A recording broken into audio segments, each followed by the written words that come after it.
welcome to Fantasy Football in 2024. Today we are talking running backs here on Harris Football, and we are brought to you by Leesa, the mattress I sleep on every single night. Can't recommend them enough. I'll have more about Leesa in a little bit.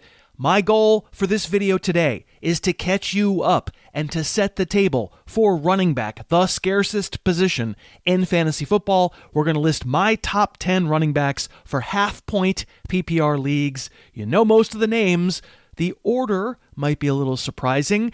I can't imagine you're that surprised to see Christian McCaffrey as the RB1 this year. If you have the first pick in your fantasy draft, well, of course, you're a little nervous about taking CMC because his injury history is terrifying, but I don't see any way to pass up a chance for 2,000 scrimmage yards. McCaffrey, the easy one pick.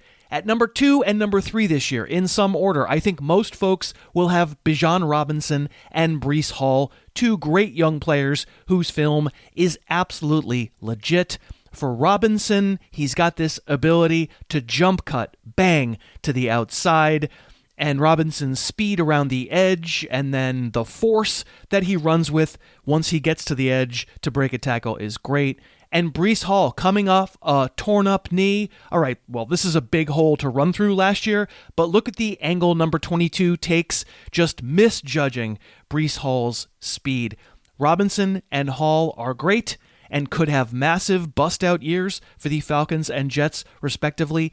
I slightly land on the side of Bijan at 2 and Hall at 3. And the tiebreaker is a little more fear about Aaron Rodgers than Kirk Cousins, the two torn Achilles quarterbacks. But Rodgers is a little more worried that he could pull the ripcord at some point. If you wanted to argue for Hall, I have no problem there. They are both great. Let me take a second and thank Leesa for sponsoring our preseason fantasy series. If you've been waking up stiff and sore, it might be time for a new mattress. If you've been putting it off, I really recommend Leesa. I've slept on nothing but a Leesa mattress for, I think, 8 years now. They are perfect for me. I recommend them to my friends and family all the time. But of course, no mattress is perfect for everyone, which is why Leesa sends you a new mattress. You set it up.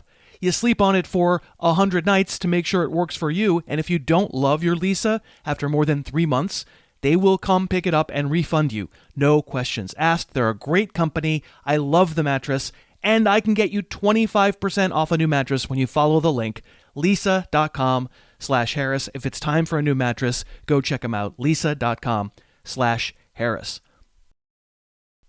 Okay, back to the running backs. Saquon Barkley is number 4 on my list. I don't think you need a big Saquon speech here. He's out of New York. He'll play for the Eagles.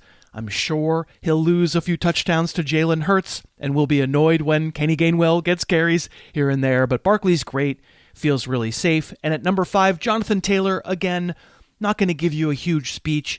He's got his contract. He'll be healthy to start the year. He also has a running QB in Anthony Richardson, and there's bound to be a little frustration.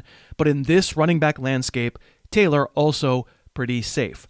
At number 6 in my half PPR running back ranks, I will say Jahmyr Gibbs. With Gibbs, we're talking pure speed, not a power player, but he can hide behind a great Lions offensive line, and then when he gets the corner, he's just absolutely so fast and often will be gone. He's a slippery player who, as a rookie, showed that he isn't just an edge guy. Now, let's get him running power right up the gut. Let him react and slither among the Giants, and then, he's matched one-on-one against number 0 here. Bye-bye. Just too much speed, and he is gone. Obviously, David Montgomery still in Detroit, so you're going to get week-by-week workload annoyances, but as I keep saying, that's the NFL now. Gang, we are past the sure things. We are hoping for explosive plays and big weeks and 50-plus catches. That gets Gibbs to number 6. At number 7, Josh Jacobs. He's on a new team. I know for a fact I'm going to wind up being higher on Jacobs than the market. He wins the rushing title with the Raiders in 2022. He holds out a training camp in 23 and puts up a disappointing season. But I feel like that was a lot more about the Raiders than him. I don't see a ton of changes. I love his physicality and his make you miss in tight quarters. Plus, he'll catch 50 balls as well. I am staying strong on Josh Jacobs with the Packers. Number 8 for me is Travis Etienne. Again, the Jacksonville backfield won't entirely be his. That's the NFL. Teams are going to work in other running backs, but Etienne proved his many haters wrong in 2023. He is pretty fast, he's pretty strong, and his lateral moves are electric. For me, an easy second-round fantasy pick. Number 9.5 PPR, another veteran, another guy the market's going to be too low on. Let's spend a moment with Joe Mixon, who moves from Cincinnati to Houston. Oh, Joe Mixon, he's so boring. He fell off a cliff.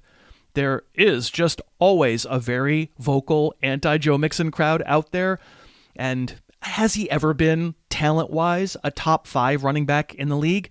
I would say no, but has he been very good for a long time? Absolutely. Oh, he's just a sledgehammer. No, actually, Mixon can be a power back, but for a 220-pound dude, he's always had more make you miss than people think. And if you give him a crease, the man can really run. Again, watch the safety, one-on-one, number 33, and watch him misjudge how fast Mixon can get by him. I reject the idea that Mixon got worse last year, and he's got a real nose for the end zone. In Houston, are there other guys who will occasionally take carries? Yes, but I'm aboard with Mixon at number 9. And for number 10, half PPR, well, he's not going to catch it very much, but I'll say Derrik Henry squeaks onto the list. Another team switcher. Henry goes to Baltimore, and the Ravens don't really let Lamar Jackson carry it close to the goal line. That used to be Gus Edwards, Now it's the borderline Hall of Fame upgrade on Gus Edwards. Giant Derrick Henry, who will catch probably like 15 balls. That's fair, not very many, but he'll get you 1,200 scrimmage yards, and he'll get you double-digit touchdowns. Late second round in a fantasy draft, half PPR, I will take that chance. So there you have it. Those are my top 10 fantasy running backs for 2024 in a half PPR. What do you think? What are you outraged by? There's no Kyren Williams on here, for heaven's sake. Yeah, he was close. He would have been number 11 on the list. I just want to hear him down in the comments. Let me know who you like, who you don't like, who you think is missing, what order you think is bad. We always read the comments, and we love to hear from you. Thanks so much for watching. I hope you'll consider subscribing to the channel, and we will see you soon with more fun fantasy football videos. Thanks so much for watching. Please, please, please smash that like button, write a comment, tell us who else you'd like to see us review film on, and of course, best of all, please subscribe to our channel and then click that little bell above the subscribe button, and you'll be notified whenever we post a new video.